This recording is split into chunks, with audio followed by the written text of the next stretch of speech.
राधे राधे, जय श्री कृष्ण सभी भगवत भक्तों को। मित्रों, मैं bridge art and culture foundation से जुड़ा हुआ हूं, क्योंकि ये फाउंडेशन ब्रिज की जितनी संस्कृति है, संस्कृति में आप सब आता है, आप जानते हो। उसमें ब्रिज के भक्त भी आते हैं, ब्रिज के संत भी आते हैं, ब्रिजवासी भी आती हैं, ब्रिजवासिनी गोपियां भी आती हैं।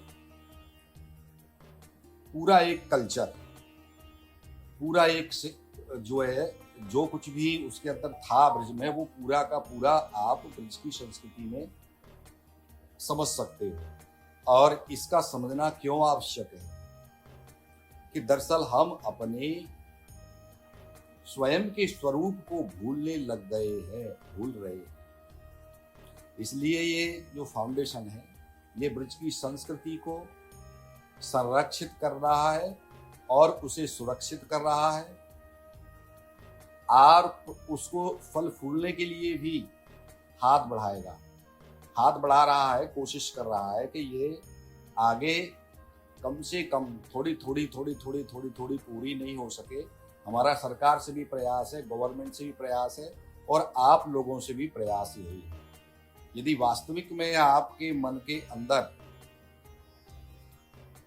1% भी श्री राधा कृष्ण के प्रति प्रेम है, तो आपको निश्चित ही ब्रिज के हित में सोचना होगा। आपको निश्चित ही ब्रिज के हित में सोचना होगा। मैंने पुराणों के अनुसार आपको बताया, उपनिषदों के अनुसार बताया, संहिताओं के द्वारा बताया आपको, और अब आपको मैं बताने जा रहा हूं ब्रिज के एक भक्त की ओर से कि वो क्या कहते थे, जिनका नाम आज श्री ललित किशोरी जी के नाम से उनको बोला जाता है, कहा जाता है, श्री ललित किशोरी जी। ये विचारणीय विषय है कि ये श्री ललित किशोरी जी कौन है। आप कभी इस पर विचार करें आकर के कि किस प्रकार से वृंदावन में रहना चाहिए, किस प्रकार से श्री जी की आराधना करनी चाहिए। यानी आप ये मत समझिए कि जो आज हो रहा है वो सही है, नहीं, सही तो हो ही नहीं सकता। कल का दिन आप ये समझते हो कि सही है, वो गलत ही होगा, क्योंकि जब हम सब कुछ कम सब कुछ कम करने लगते हैं, तब हमारी चीजें बहुत छूटने लगती हैं। यानी कि हो सकता है 90% छूट जाए, तो हमने सब कम कर दिया। और मैं आपको ये बातें ज्यादा लंबी नहीं बताऊंगा, 1900 की बताऊंगा, 1913 के बाद की कथा आपको बता रहा हूं कि वो किस प्रकार के भक्त थे। उनकी जो भक्ति है वो आपको देखने में नहीं मिलेगी, सुनने में नहीं मिलेगी, आप सुन नहीं सकते। उनकी बुक भी निकली थी, अभिलाषा माधुरी, और सुनिए, उनके नाम से कोई मंदिर नहीं है, उनके नाम से कोई भी बुक नहीं है, कुछ भी नहीं है उनके नाम से। ये स्वयं उन्होंने ही कहा था कि मेरे नाम से कुछ भी नहीं होना चाहिए। ठीक है, हालांकि उनके जो पिताजी के नाम से, कुल के नाम से मंदिर है, जिसका नाम शाहजी मंदिर के नाम से बोला जाता है, संगमरमर का बना हुआ। मित्रों, आप जैसे ही निधवन को मुड़ोगे तो शाहजी मंदिर पहले सामने पड़ेगा आपको, टेढ़े खंभे उसके, बहुत दिव्य सुंदर और मंदिर बना हुआ पूरा संगमरमर का। तो उनका जो नाम था, उनकी क्या जीवनी थी, क्या रहनी थी, मैं आपको ये बताने जा रहा हूं। क्यों बता रहा हूं कि वृंदावन में तो सभी रहते हैं, वृंदावन में सभी आते हैं, लेकिन उत्तम चरित्र अगर आप दिखाओगे, उत्तम चरित्र से आप यदि जाते हो, तो ही श्री जी अपना सकती है। क्योंकि सीधी सी बात है भैया, हमें यदि वकील बनना है तो वकालत पढ़नी होगी, उसके लायक होना होगा। हमको कोई भी पद हमें चाहिए, हम शिक्षक बनेंगे तो पहले शिक्षक के काबिल बनना पड़ेगा, हमें स्टडी करके, मेहनत करके। आप किसी भी पद पर आते हो, चाहे छोटा हो या बड़ा हो, आपको उसके काबिल बनना पड़ेगा। और काबिल आप उसके काबिल नहीं बन सकते तो आप क्या करोगे? उस पद का दुरुपयोग करोगे, खुलेआम उस पद का दुरुपयोग करोगे। तो दुरुपयोग कितना हो रहा है ये आप सोचिए और सुनिए। मैं 1913 के बाद की कथा सुना रहा हूं। 1913 से ब्रिज को यहां तक कितना खत्म कर दिया, ब्रिज की पद्धति को कितना डेवलप, आप समझिए कि डेवलप किया या बर्बाद किया, किसने किया ये भी विचार करना। हालांकि आज के व्यक्तियों को जो कहते हैं ना कि एक सम्मान, एक इज्जत, एक रिस्पेक्ट, एक शर्म, वो खत्म हो चुकी है। आप सुनेंगे तो आपको पता लगेगा कि भक्त और प्रेमी रसिक कैसे थे, कैसे होते हैं और कैसे होने चाहिए, मैं आपको आज सुना रहा हूं।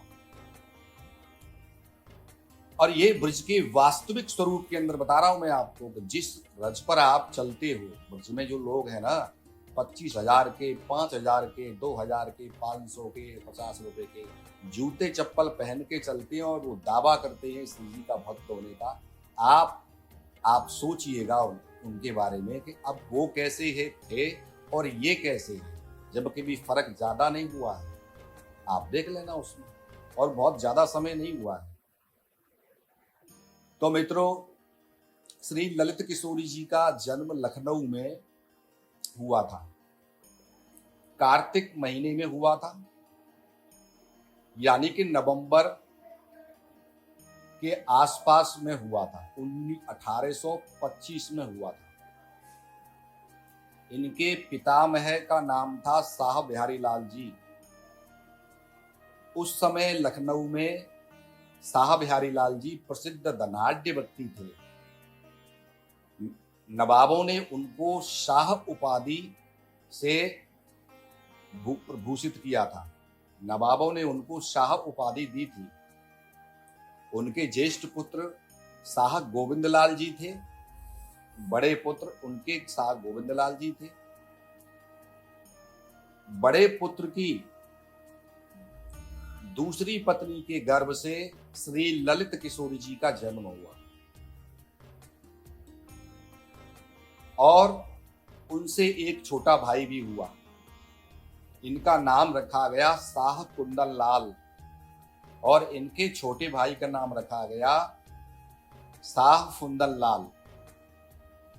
मित्रों, बचपन में, बाल्यकाल में इनकी जो शिक्षा थी, ये दोनों भाइयों को बाल्यकाल में फारसी की शिक्षा दिलाई गई, क्योंकि दोनों तीक्ष्ण बुद्धि के थे और धन से भी संपन्न थे। शीघ्र ही फारसी में अच्छे प्रवीण हो गए। कुछ दिन तक श्री ललित किशोरी जी हिंदी, पंजाबी, गुजराती, बांग्ला आदि भाषाएं भी पढ़ते रहे और उनमें भी वो एक्सपर्ट हो गए, यानी कि वो भी उन्होंने तैयार कर दिया। श्री ललित किशोरी जी 1849 के लगभग श्री धाम वृंदावन दर्शन करने को आए थे। तब श्री ललित किशोरी जी के पितामह शाह बिहारी लाल जी ने अपने इष्ट देव श्री राधा रमण जी का नूतन मंदिर, नया मंदिर बनवाया था। जब से मंदिर बना था तब से पितामह शाह बिहारी लाल जी उसे देखने को वृंदावन नहीं आए थे। उस मंदिर की देखरेख, पूरा जो स्ट्रक्चर था, सुंदरता थी, वो श्री ललित किशोरी जी ने ही देखी थी, कंप्लीट किया था। तब तक उनका नाम ललित किशोरी जी नहीं था। पितामह शाह बिहारी लाल जी ने उनको जो है क्या मंदिर बना करके बनवाया था वृंदावन में, क्योंकि शाह बिहारी लाल जी राधा रमण जी के भक्त थे। ये दोनों भाई बाल्यकाल से ही बड़े भक्त थे, क्योंकि घर में पूजा होती थी राधा रमण जी की, कीर्तन होता था राधा रमण जी का, और उनके पिता जो थे वो गुरु जी के पास आना जाना, गुरु जी का आना जाना, यानी उनके यहाँ संतों का आवागमन लगा रहता था। तो भक्ति के ऊपर, भक्ति के विषय में श्री ललित किशोरी जी की भी बड़ी अभिरुचि जगी थी उस समय। इन्हीं को मंदिर देखने वृंदावन भेजा गया। श्री ललित किशोरी जी श्री राधा रमण जी के लिए एक सोने का सिंहासन बनकर बनवा करके लाए थे। इनको वृंदावन स्थान बड़ा सुंदर लगा। आए, उन्होंने मंदिर में स्वर्ण सिंहासन पर ठाकुर को विराजमान किया, वो रहे। तो वृंदावन में भ्रमण किया उन्होंने, तो वृंदावन जो था वो उनको बहुत सुंदर लगा और उनके मन में ये इच्छा जागृत हुई कि इससे अधिक इस ब्रह्मांड में कोई भी सुंदर स्थली नहीं। ये भाव उनके अंदर जागृत हुआ। इनकी इच्छा यहीं रहने की हुई, किंतु उस समय ऐसा असंभव था, क्योंकि उस समय तक इनके पितामह यानी इनके जो बाबा थे वो जीवित थे। तो श्री ललित किशोर जी ने भी अच्छा अवसर न समझकर इसकी चेष्टा नहीं की कि मैं यहाँ रहूं। तब श्री ललित किशोर जी लगभग 1 मास समस्त ब्रजभार में पूरे ब्रज में भ्रमण कर लखनऊ लौट गए। 1 महीने रहे और पूरे ब्रज का उन्होंने भ्रमण किया।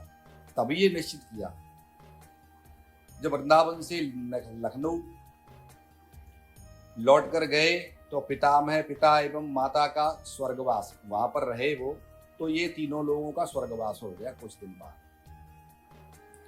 उसके बाद श्री ललित किशोर जी वृंदावन से चले तो गए थे, किंतु लखनऊ जाकर बराबर अवसर ढूंढने लगे कि कब वृंदावन जाऊं, क्योंकि अब भाई पिता और माता इनका स्वर्गवास हो ही चुका था। तो उनके अंदर यही चिंता रहती थी कि कब मैं वृंदावन जाऊं, कैसे इस काम काज को ठिकाने से लगाऊं। संपत्ति बहुत थी उनके पास, कई जगह पर संपत्ति थी। कुछ दिन बाद श्री ललित किशोर जी के पितामह और उनके 1 वर्ष बाद ही इनके पिता का भी देहांत हो गया। पिता की मृत्यु के 2-3 मास बाद ही इनकी पुत्र वत्सला माता स्वर्ग को सिधार गई। यानी कि इनके बाबा भी चले गए, इनके माता पिता भी चले गए। अब इन आकस्मिक 3 घटनाओं से श्री ललित किशोर जी का मन बड़ा अशांत रहने लगा, बड़े दुखी हो गए। इनके पिताजी और बाबा के अभाव से इनका परिवार बड़ा उच्छृंखल सा हो गया। परिवार की ओर से श्री ललित किशोर जी को अनेक कष्ट दिए जाने लगे, क्योंकि धन ज्यादा था इसलिए, और उसका बंटवारा हो नहीं पाया था। तो जो कुटुंब परिवारी थे वो इनके ऊपर ज्यादा जो प्रभाव दबाव डालने लगे और लड़ाई झगड़ा होने लगे। यहां तक कि इतना कष्ट दिया गया कि बाल्यकाल से ही, लेकिन समस्या क्या थी कि ललित किशोर जी बड़े बचपन से ही सहनशील स्वभाव के थे। वे श्री जी की सेवा बचपन से ही करते थे, सारा दिन सेवा और भगवत भजन में व्यतीत करते थे। इन कारणों से ये उन सब कष्टों की कोई परवाह नहीं करते थे। श्री जी की कथा, राधा रमण जी की कथा भाई उनके बाबा सुनाते थे, पिताजी सुनाते थे। अब 2 पीढ़ियों से तो सुनते चले आ रहे थे इस कथा को। 2 पीढ़ियों तो क्योंकि बाबा ने सुनाया, बाप। तो इस प्रकार से उनके अंदर में अधिक जो है कि वृंदावन और श्री राधा रमण जी के प्रति बहुत ज्यादा आकर्षण था, और खास करके श्री जी के प्रति। उसी समय वृंदावन से श्री ललित किशोर जी के गुरु श्री राधा गोविंद गोस्वामी लखनऊ पधारे। उनके आने से श्री ललित किशोर जी की चित्त वृत्तियां दूसरी ओर लग गई। गुरु से इन्होंने बहुत सी शिक्षाएं ग्रहण की और श्री गोपाल चंपू ग्रंथ श्रवण किया। जब गुरु वृंदावन वापस जाने लगे तो श्री ललित किशोर जी ने निज सेव्य श्री राधा रमण जी का विग्रह उनके साथ वृंदावन भेज दिया, जिसकी वो सेवा करते थे। परंपरा से जो सेवा चली आ रही थी उस विग्रह को उन्होंने और वृंदावन भेज दिया गुरु जी के हाथ। अब प्रश्न उठता है कि इनको गुरुजी कब मिले थे? ठीक है, तो अब इसके ऊपर में आप देखिए कि किस प्रकार से गुरु गोविंद की कृपा हुई और ये लोग ये जो है क्या है इस स्थिति में आए। इसमें आया है मित्रों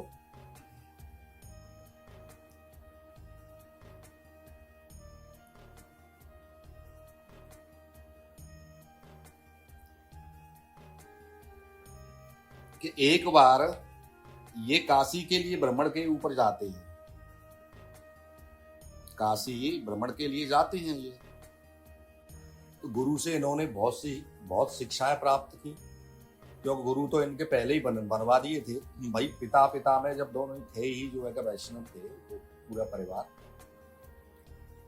तब उन्होंने गोपाल चंपू ग्रंथ का श्रवण किया। जब गुरु वृंदावन वापस जाने लगे तो श्री ललित किशोर जी ने निज सेव्य यानी अपने जो भगवान थे जिनकी वो सेवा करते थे राधा रमण जी को, राधा रमण जी की उनके परिवार पूरा सेवा करता था, गुरु जी के साथ वृंदावन भेज दिया और कहा कि अपनी देख रेख में इनकी सेवा पूजा का प्रबंध करा दीजिएगा।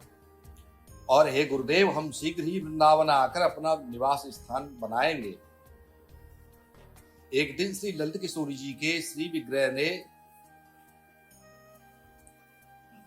इनको आदेश किया कि तुम श्री वृंदावन जाओ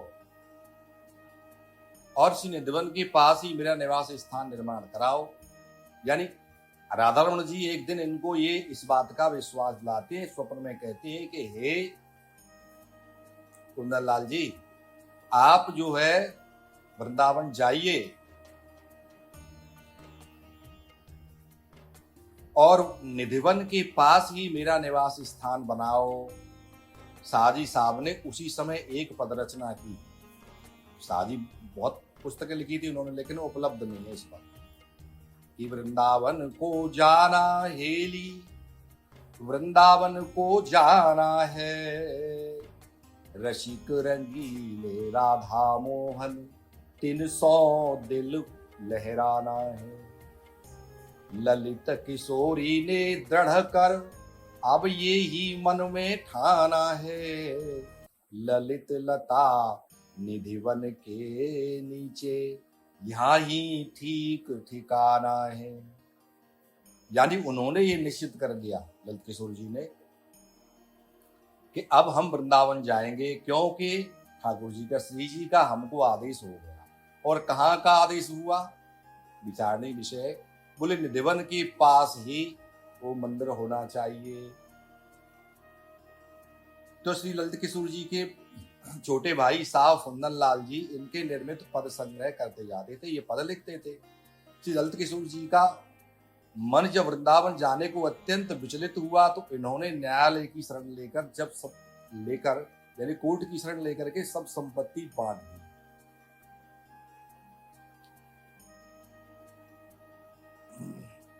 इस झगड़े में श्री ललित किशोर जी को कई बार कलकत्ते जाना पड़ा, कानपुर आदि स्थानों पर जाना पड़ा था, किंतु इनका काम बराबर चलता रहा।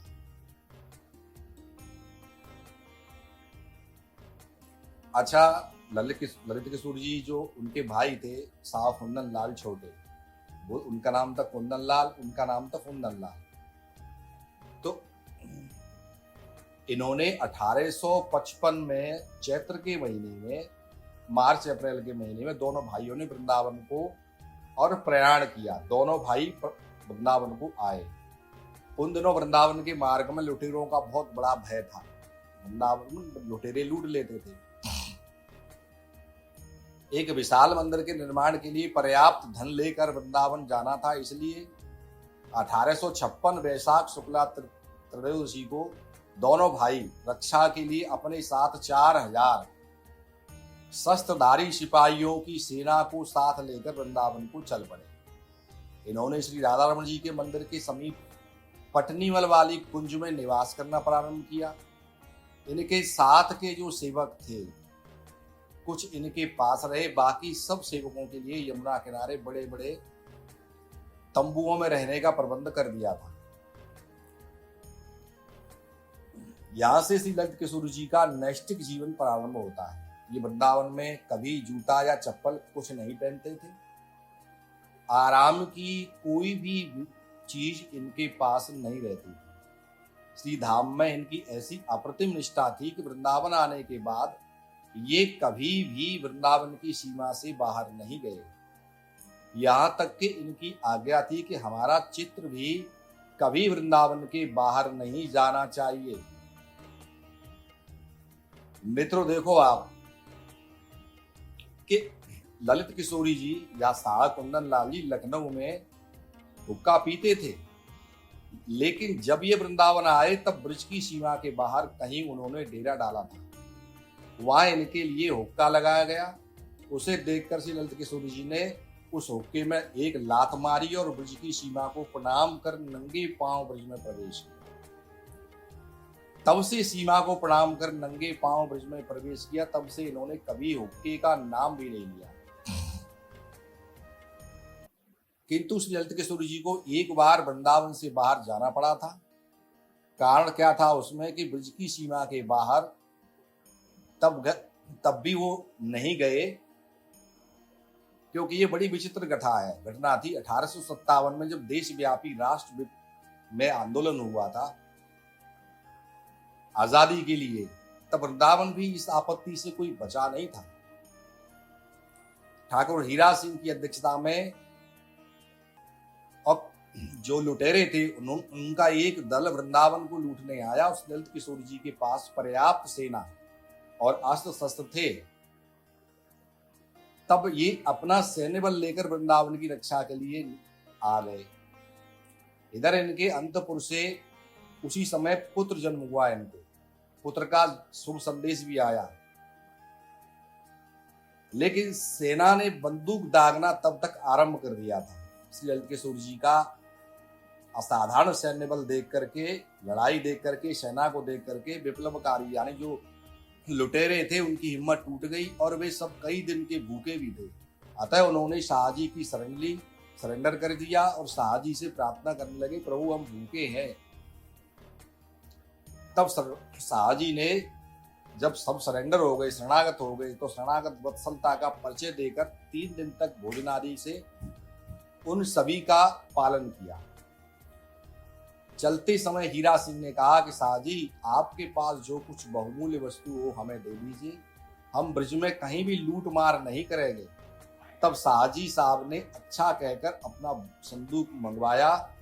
उसमें से श्री राधा कृष्ण का अत्यंत सुंदर एक चित्र और चरणामृत की गोली, जो चरणामृत की गोली रखते थे बना करके, शाहजी ने वो निकाल करके हीरा सिंह को दे दी और कहा कि इन दोनों चीजों से बढ़कर अमूल्य वस्तु हमारे पास कुछ भी नहीं है।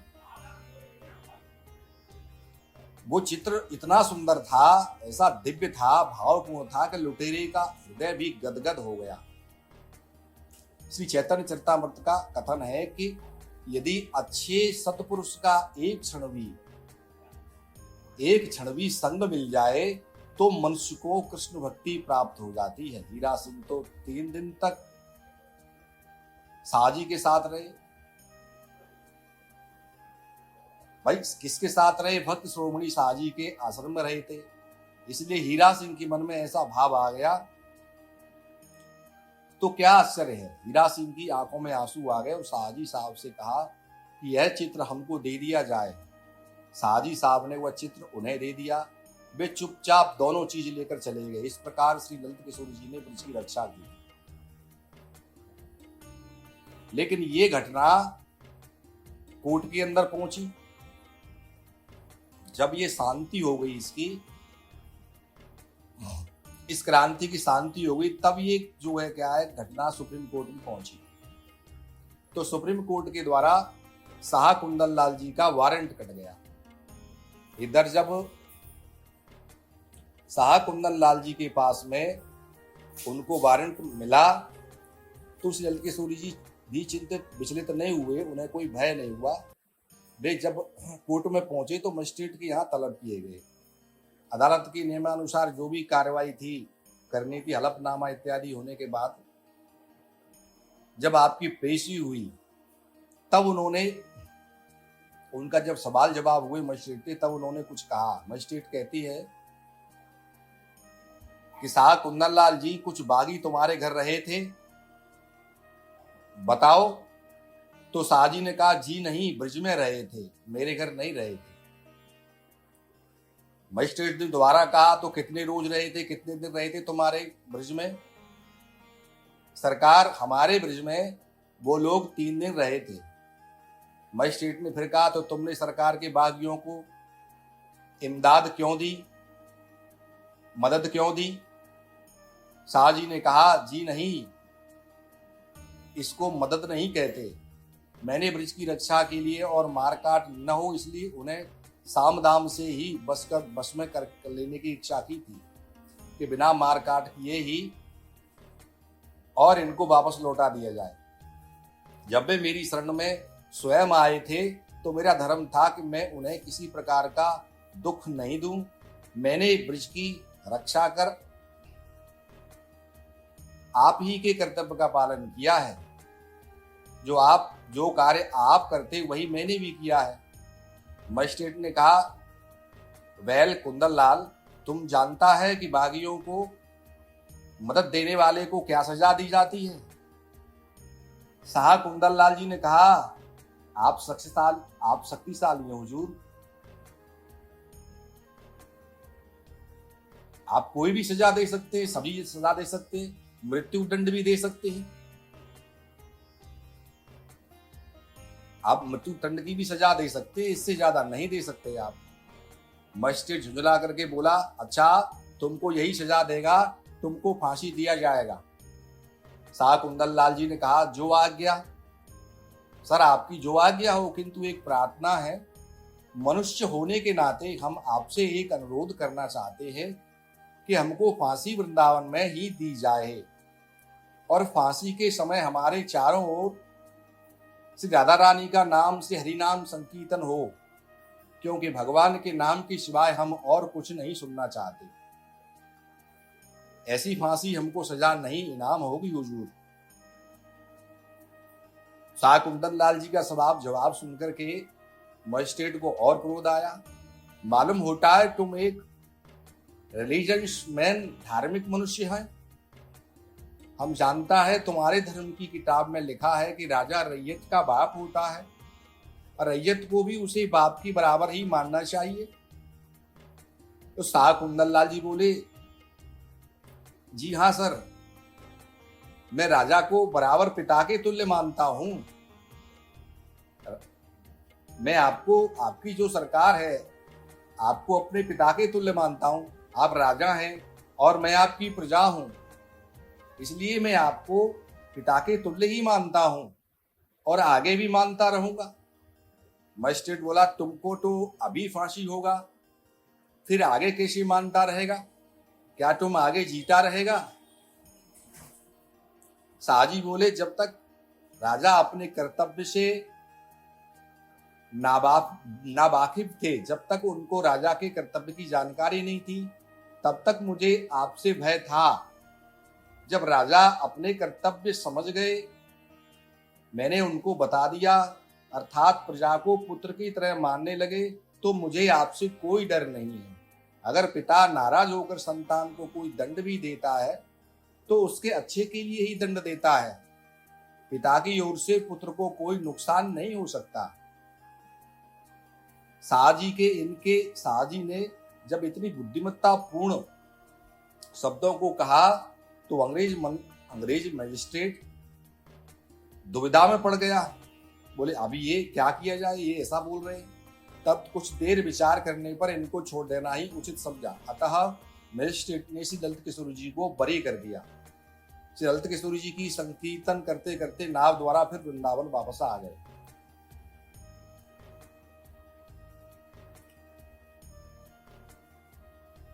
क्योंकि वृंदावन को श्री ललित किशोर जी अत्यंत श्रद्धा की दृष्टि से देखते थे। ब्रजरज में कभी मलमूत्र का त्याग नहीं करते थे। इनके मलमूत्र त्याग करने के स्थान पर आगरे से मिट्टी मंगवाकर बिछाई जाती थी। आगरे के ही बने कुंडों में मलमूत्र त्याग करते थे। और मित्रों, वो कुंड जो है क्या, ब्रज की सीमा के यानी कि वृंदावन की सीमा से बाहर फेंकवाए जाते थे। इतनी पवित्रतम स्थिति थी उनकी। ना तो ब्रज में कोई खड़ा मुंह जूते चप्पल पहनते थे, ना ही ब्रज में वो कोई धूम्रपान हुक्का पीते थे, ना ही ब्रज में वो कोई आरामदायक, शरीर को आराम मिले ऐसा कोई कार्य करते थे। अब विचारणीय विषय है कि इस ब्रजरज में वो कभी भी मलमूत्र भी नहीं करते थे। वो थे ललित किशोर जी, ये उनकी रहनी थी। श्री ललित किशोर जी ने श्री राधा कृष्ण की लीलाएं पद्य में लिखी, पदों में लिखी बहुत। इनकी इच्छा उन लीलाओं के प्रत्यक्ष दर्शन करने की भी हुई। तब इन्होंने प्रायः 3-4 लाख रुपया खर्च करके रासलीला का आयोजन भी करवाया था। रासलीलाओं में उनकी विशेष रुचि थी। रासलीला के पदों की रचना वे स्वयं करते थे। रासधारियों और रास के स्वरूपों को गान करना, नृत्य करना और अभिनय की शिक्षा भी स्वयं ही देते थे। इनकी इस प्रकार की रहनी थी, क्योंकि ऐसी साधारण नहीं थी इनकी रहनी, कि बहुत उत्तम दिव्य थे, दिव्य रहनी थी इनकी। क्योंकि जब ये बोलते थे, जब ये गाते थे, तब उस चीज को सुनकर के आप विचार कीजिए कि इनकी क्या, जो ठाकुर जी के राधा रमण जी के श्री जी से क्या कहते थे, कब हो सेवा कुंज में वही हो श्याम तमाल। हे लाडली, ऐसा दिन कब आएगा जब मैं सेवा कुंज में तमाल का पेड़ बनूंगा। लतिका कर गही बिरमी है ललित लढ़े तीलाल। हे श्यामा, ऐसा समय कब आएगा जब मैं सेवा कुंज का तमाल का वृक्ष बनूंगा, और फिर तब उस वृक्ष की शाखा को पकड़ करके और युगल किशोर खड़े होंगे। उनकी ये भावना देखिए कि वो फिर क्या कहते हैं कि सुमन वाटिका विपिन में वही हो कब में फूल।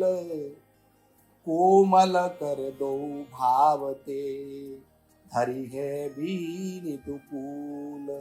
हे श्यामा, हे लाडली राधे, वह दिन कब आएगा जब मैं पुष्प वाटिकाओं में, फूलों की बगीचियों में या फूलों के बागों में ऐसा फूल बन जाऊंगा कि जिसे चुन चुन कर प्रीतम श्री कृष्ण और राधिका अपने दुपट्टे में धर लिया करेंगे।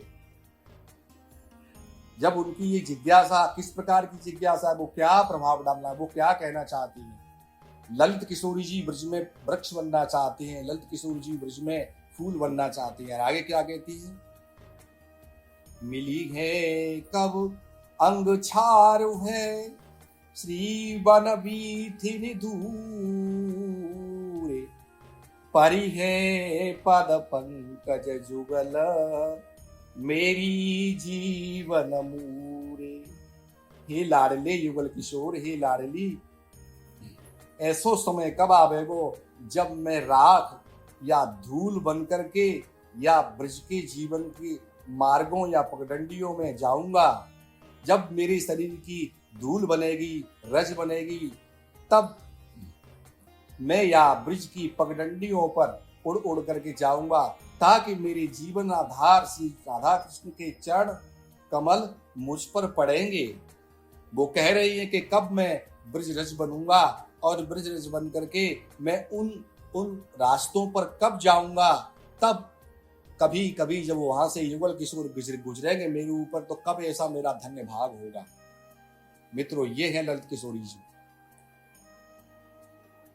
आगे कहते हैं कि कदम कुंज है हो कबे श्री वृंदावन माही।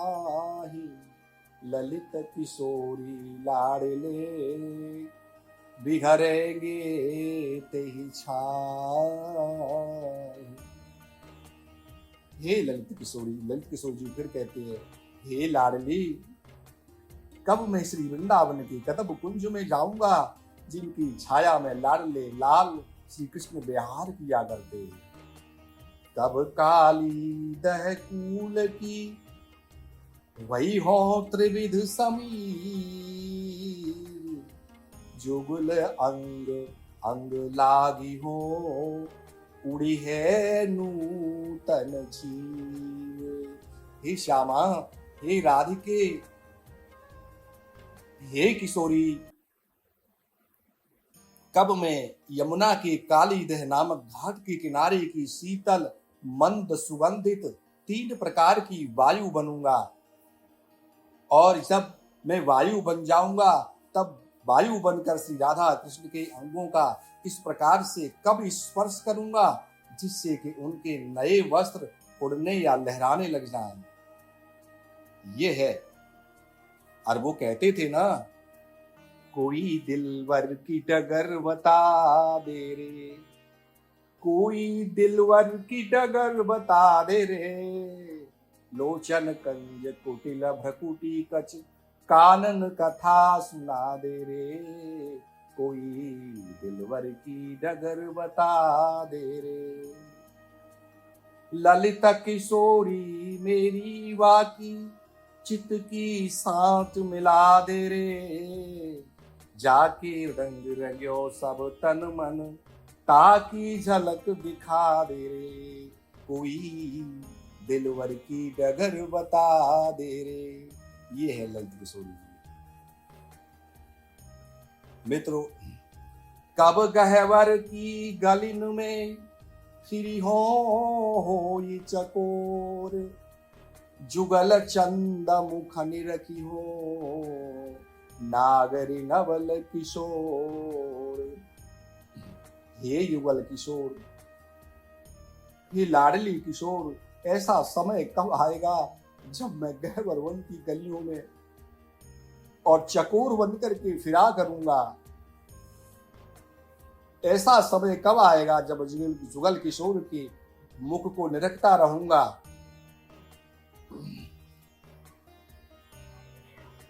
कब कालिंदी कूल की वही हो तरुवर डार। ललित किशोरी लाडले झूले झूला डार। हे विश्वानंदिनी, हे श्री प्रिया प्रीतमजू, ऐसा समय कब आएगा जब मैं यमुना के किनारे की वृक्ष की डाली बनूंगा। क्योंकि पता नहीं ऐसा समय कब आएगा जब मैं उस वृक्ष की डाली बनूंगा तो उसी डाली पर प्रिया प्रीतम दोनों झूलने के लिए झूला डाला करेंगे। ऐसा समय कब आएगा मेरे लिए। इस प्रकार की ललित किशोरी जी थी। अब वो कहती है आगे कि ऐसा समय कब आएगा कि ललित बेली कलिका सुमनती नहीं ललित सुभाष। टिक कोकिल सुक ललित सुर गावन जुगल विलास। मुझे कुछ भी बनाना वृंदावन का। ही श्यामा, मैं वृंदावन से बाहर नहीं जाना चाहती। हे प्रिया, मैं वृंदावन से बाहर नहीं जाना चाहती। ललित किशोरी जी इसी को कहती हैं। मित्रों, में उन्हीं ललित किशोरी जी की कथा सुना रहा हूं कि उनके क्या भाव थे। वो जब रास के कलाकारों को नृत्य सिखाते थे, उनको अभिनय सिखाते थे, उनको गान सिखाते थे, लीला करवाते थे। 1860 में माघ महीने में शुक्ल पक्ष पंचमी से ललित किशोरी जी ने अपना निवास स्थान का निर्माण कार्य प्रारंभ किया। ये संगमरमर का अत्यंत विशाल भवन वर्तमान में मैंने बताया था आपको कि साजी मंदिर के नाम से बना हुआ है। इतना सुंदर बनाया मित्रों कि 8 वर्ष लगे थे इसे बनने में। ललित किशोरी जी ने अपने उस भजन कुटीर का नाम श्री ललित कुंज रखा। 1868 में माघ शुक्ल पंचमी को अत्यंत समारोह के साथ श्री ललित किशोरी जी नित्य निज सेव्य श्री राधा रानी जी का विग्रह उस नूतन भवन में यानी उसमें ले गए। इनका शेष जीवन बड़ी शांति और आनंद से व्यतीत हुआ। मित्रों, श्री ललित किशोरी जी के अनेक पद प्राप्त होते हैं। इन्होंने विनय वृंदावन शतक लिखा, शिक्षा, मन शिक्षा, फुटकर पद, गजल आदि की बहुत रचनाएं की हैं, जो कि अभिलाषा माधुरी नामक ग्रंथ में संकलित है। मिलेंगी आपको अभिलाषा माधुरी में इनकी गजल भी मिलेंगी।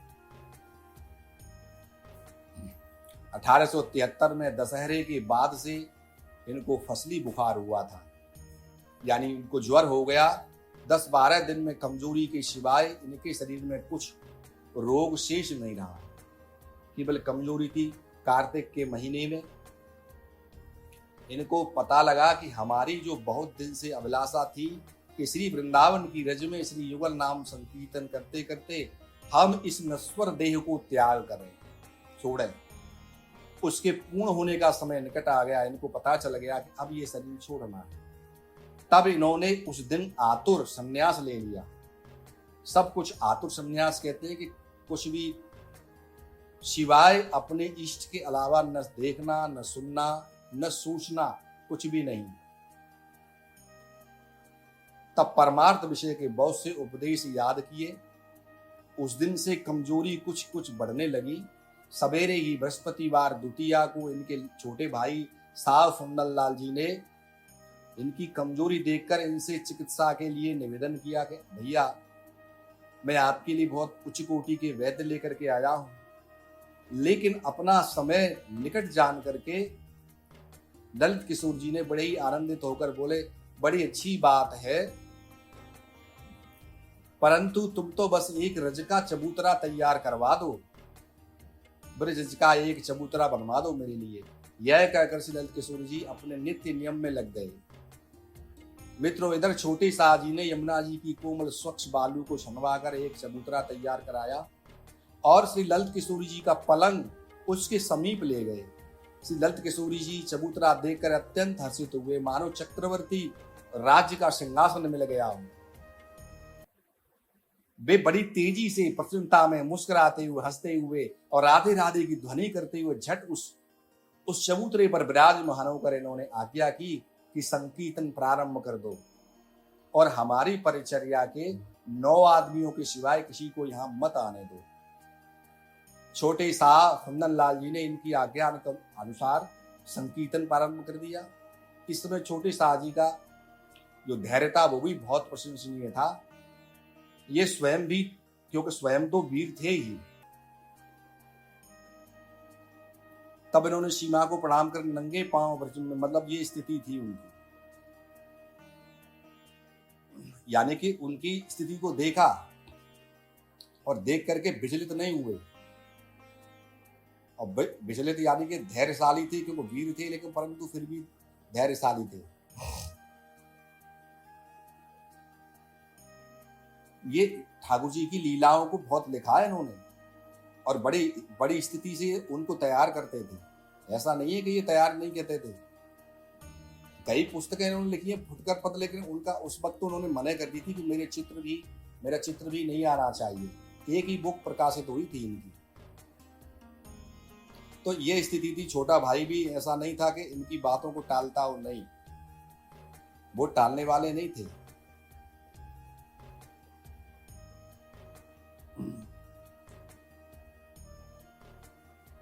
तब ये छोटे शाह जी थे कुंदन लाल जी, वो अपने बड़े शाह जी को और श्री राधा नाम सुनाने लगे। केवल राधे रानी के ही चित्र लगाए गए, सिर्फ राधे नाम का ही गायन और ध्वनि चलने लगी। इन्होंने कहा कि एक तरफ यानी कि इनके साजी साहब के 3 ओर चित्र श्री राधा रमन जी के लगाए गए, एक दाहिनी ओर, एक बाईं ओर और एक सामने, जिधर दृष्टि जाए श्री जी के ही दर्शन हो। साजी साहब धीरे धीरे वहीं ईश्वर में नाम लेते ले रहे थे। दिन के 2 बजे से ललित किशोर जी ने एक पद की रचना कर डाली। देखिए अंतिम अवस्था में तो जाकर क्या कहते हैं, वृंदावन अवनी अली करो राधिका सूर, वृंदावन अवनी अली करो राधिका सूर, गली गली छुट राधिका नाम न दूजो घोर, वृंदावन अवनी अली करो राधिका सूर। मैं तो वृंदावन में आ गई, अब केवल श्री जी की ही नाम की शोर को करो, अब मुझे कुछ नहीं चाहिए, कोई दूसरा नाम मुझे सुनना ही नहीं है। नाम न दूजो घोर और 10 रंग राचे, जल थल पातन पात सोर राधा धुनि माचे, ऐसो बने समाज सदा रहियो जगन जिंदा, ललित किशोरी प्राण जा उठेंगे वन विंदा। इस समय श्री ललित किशोर जी का देह एकदम प्रफुल्लित हो गया। जैसे ही उन्होंने पद की रचना करके पद को गाया तो उनका शरीर ऐसा हो गया जो कभी हुआ ही नहीं बचपन से लेकर के। गुलाब के समान दिव्य खिल गया चेहरा उनका, ऐसा चेहरा खिला कि कभी भी कोई कह ही नहीं सकता ललित किशोर जी रोगी हैं। ये कभी चित्रों के चरण छूकर माथे से लगाते थे, तो कभी नृत्य का भाव करते थे, कभी हाथ उठाकर कीर्तन करते थे, कभी हाथ फैला फैला करके चित्रों की ओर इशारा करते थे। मानो श्री जी की छवि को अपने हृदय में ले लेंगे, पकड़ लेंगे, आप ही इन चित्रों में लीन हो जाएंगे। दिन के करीब 3 बजे इन्होंने मुस्कुराकर 4 बार जल्दी जल्दी राधे श्याम नाम लिया और एक टक दृष्टि लगा दी चित्रों के ऊपर। दर्शन करते करते इस नश्वर देह को त्याग कर श्री जी के चरणों में लीन हो गए। मित्रों, ये थे ललित किशोरी जी। जब ललित किशोरी जी का वियोग समाचार बिजली की तरह चारों ओर फैला तो दूर दूर से लोग आने लगे। इनकी शरीर की जब यात्रा निकली तो वो यात्रा कैसी निकली थी? बड़ी विचित्र यात्रा, जो आज तक किसी की निकली नहीं, ऐसी यात्रा निकली थी। वृंदावन की सड़कों पर कोमल कोमल बालू बिछाई गई, यमुना जी से ला करके ब्रजरज बिछाई गई, उस पर से इनको ले जाया गया। इनके शरीर को सिंदूरी रंग की गांठी से बांधा गया, यानी कि इनको गूंथी हुई एक सिंदूरी रंग की पूरी साड़ी, जिसको कहते हैं ना एक गूदरी, जिसे गूदरी बोलते हैं, पूरा गूदरी पहनाई सिंदूरी रंग। मानो कोई युवती सन्यासी हो, ऐसी लग रही थी कि ये कोई सन्यासी युवती हो। चेहरे पर वही अंतिम समय की मुस्कान थी, गुलाब के समान चेहरा खिला हुआ, और चरणों में कोमल कपड़े बांधकर हजारों आदमी श्री ललित किशोर जी को बेलन की तरह ढरकाते ढरकाते ले जा रहे थे। पीछे पीछे हजारों आदमी रज में लौटते, नाचते, कीर्तन करते जा रहे थे। सब लोग उनके चरणों की रज को लेकर के अपने बालकों के माथे से लगाते हैं, तो कोई उस रज को अपने छोर में बांध लेता है, कोई उसको जेब में रख लेता है अपने प्रधान मंदिरों के द्वार पर। जिस द्वार पर उनकी सब यात्रा पहुंचती थी, ढकेलते ढकेलते उसको बेलन की तरह, वहां श्री जी की ओर से प्रसादी में दुपट्टा मिलता, कहीं माला मिलती तो कहीं प्रसाद मिलता। इनका ऐसा सम्मान हुआ, इनके ऊपर प्रसादी, माला और दुपट्टों की भीड़ लग गई। प्रसाद इनके मुख में दिया गया, दुपट्टा उड़ा दिया गया। वहां से चलकर श्री युगल वाटिका में इनको समाधिस्थ किया गया। यह स्थान निधवन से कुछ दूर था, किंतु श्री ललित किशोरी जी अपना स्थान निधवन के पास ही निर्दिष्ट कर चुके थे। इसलिए कुछ दिन बाद इनकी समाधि वहां से ले जाकर नए भवन के चंद्रपोल नामक द्वार पर, जो निधवन के अति समीप है, लगाई गई। मित्रों, आज भी दोनों भाई द्वार के दोनों ओर जय विजय की तरह समाधिस्थ है निधवन में। ये थे श्री ललित किशोरी जी। मित्रों, मैं आपसे कह रहा हूं कि लोग तो बहुत आते हैं इसमें, और कितने आ रहे हैं, कितने इसमें साधना कर रहे हैं, लेकिन साधना मैंने आपसे कहा कि क्वालिटी के बगैर आप भोजन भी नहीं करते। आप जानते हो उसकी क्वालिटी, कंडीशन क्या है उसकी। मैंने आपको पहले ही बताया कि उस स्तर पर हमको पहुंचना होगा। ये ब्रज क्या है, यहाँ की लता पताएं, वृक्ष, पक्षी और ये सब वन, क्यों हम चिल्ला रहे हैं इनके बारे में आपसे बताने के लिए? क्या आप सुनते नहीं हो? क्या आप आते नहीं हो? क्या आपको शर्म नहीं आती देखने में? क्या आप प्रयास नहीं कर सकते हो? आप प्रयास नहीं कर सकते हो? बिल्कुल कर सकते हो। क्यों नहीं कर सकते? ब्रज का जो वास्तविक स्वरूप है उसे जिंदा क्यों नहीं कर सकते? देखिए, एक चना कभी भार नहीं फोड़ता, लेकिन ये सत्य है कि यदि कोई पहल कर रहा है तो पहल तो मित्रों 1 रुपए से भी हो सकती है। यदि आप इतने लोग हो तो जुड़ करके एक पेड़ नहीं लगा सकते? आपका जन्मदिन आ रहा है, आपके परिवार में जिसका भी जन्मदिन हो, क्या ब्रज में एक वृक्ष नहीं लगा सकते? क्या ब्रज को साफ नहीं कर सकते? ये विचारणीय विषय है। ये थी उत्तम श्री जी की आराधना, ये थी उत्तम श्री जी की आराधना, और ये ललित किशोर जी आज भी अजर अमर है। इतने पद हैं इनके, अभिलाषा माधुरी। देखो, आपने सुना कि कब की कथा है, कोई लंबी नहीं है ये। अरे 1857 कोई लंबी है? कोई लंबी कथा नहीं है ये, अभी की है। मैं कोई 500 वर्ष की कथा नहीं सुना रहा, लेकिन सोच कैसी बन चुकी है। आज कुछ ज्ञानी कहते हैं कि ब्रज तो माँ है, इस माँ की गोद में कार से आ जाओ, जूता पहन के आ जाओ, लैट्रिन बाथरूम कर दो, नंगे आ जाओ, चाहे इसमें गंदगी फैलाओ, मैं ये चाहता हूं कि क्या ये भक्त की स्थिति है? अरे क्या माँ कभी माँ के सामने लड़का बड़ा हो जाता है तो क्या नंगा जाता है उसके सामने कि माँ की गोद में जीवन भर मलमूत्र ही करता रहता है? समझदार कितना है? कपड़े के जूते, या तुम जूते इतने समझदार हो कि जूते पहन सकते हो माँ की गोद में बैठ करके? इतने समझदार हो कि लोगों को उपदेश दे सकते हो? जब तुम इतने ज्ञानी बन गए, समझदार बन गए कि संसार को उपदेश दे सकते हो, और माँ की इतने अबोध कहाँ थे यार? अगर ब्रज में हो तो अबोध हो जाओ ना, फिर उपदेश क्यों करते हो? माँ की गोद में जो बच्चा जाता है, मलमूत्र करता है, वो अबोध होता है, उसे कोई ज्ञान नहीं होता। लेकिन तुम तो ज्ञानी हो, तुम तो संसार को ज्ञान दे रहे हो, अबोध तो नहीं हो ना तुम। इसका मतलब ये किसका चरित्र है? ये कालनेमी का। भाई जान, आप कोई ऐसा पुत्र होगा जिस पुत्र को बड़ा हो जाए, ये पता हो जाए अच्छे से कि ये मेरी माँ है, और इस माँ की गोद में पाखाना नहीं करना है, पाखाना पाखाने की जगह पे करना है, तो क्या वो बेटा माँ की गोद में बैठ करके पाखाना करेगा? नहीं करेगा। लेकिन जब बच्चे को ज्ञान नहीं है, छोटा है, अबोध है, तभी तो करता है वो। अबोध रहो, लेकिन तुम तो उपदेश देते हो भाई दूसरों को, फिर तुम्हारे ऊपर ये उपदेश क्यों नहीं लागू होता? ये गलत है और निस्वार्थ गलत है ये। यदि आप इसमें शामिल होते हो, मैं तो आपसे कह रहा हूं कि भक्ति की पराकाष्ठा है ब्रज। अरे रस की पराकाष्ठा है ब्रज। तुम किसी भी दुनिया के किसी भी कोने में भजन करो, मैं आपको हाथ उठा करके बोल रहा हूं कि ब्रज से ही फल मिलेगा उसको। किसी भी दुनिया के किसी भी कोने में आप साधना कीजिए, लेकिन फल ब्रज से मिलेगा। इसको पुराण कहते हैं, शास्त्र कहते हैं और वेद कहते हैं। अरे श्री कृष्ण नाम ब्रज का है, मथुरा का नहीं है।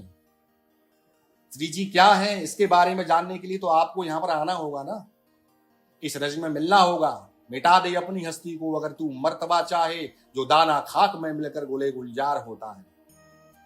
मिटना होगा तभी उसकी झलक दिखेगी, नहीं से दिख सकती कभी भी। कैसे दिख जाएगी आपकी?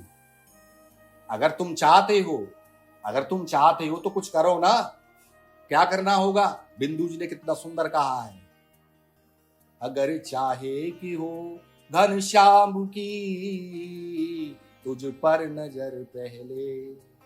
अगर तुम चाहते हो तो सुनो इसको, अगर चाहे कि हो घनश्याम की तुझ पर नजर पहले, तो उसके आशिकों की खाक पाकर कर गुजर पहले। क्या कह दिया उन्होंने? यदि तू चाहता है कि वो तुझे देखे, वो तुझे याद करे, तो क्या करना होगा? बोले जो उनके आशिक थे पूर्व के, बोले उनकी जो चरण रज है उसका पहले वंदन कर, तब होगा सिस्टम। यहां पर बना है उसका घर पहले दिले मोहन की बस्ती में, बना है उसका घर पहले दिले मोहन की बस्ती में, कि जिसका दीन दुनिया दोनों से उजड़ा हो घर पहले। विचारणी विषय है, पहले उजड़ना पड़ेगा। लेकिन तुम तो किले में बैठ गए जाकर के, वीआईपी चलते हो, क्यों ढोंग करते हो यार दुनिया को? क्यों जो है क्या मूर्ख बना रहे हो? और किसे मूर्ख बनाओगे? पतन तुम्हारा होना है, तुम जानते हो, तुम ही जाओगे अकेले, कुछ नहीं जाने वाला, कोई नहीं जाने वाला तुम्हारे साथ। इसलिए मैं कहता हूं कि आप यदि कितना भी चल सकते हो, 2 कदम भी चल सकते हो ब्रज की ओर, तो वो 2 कदम भी आपके बहुत मायने रखते हैं। राधे राधे, जय श्री कृष्ण मित्रों।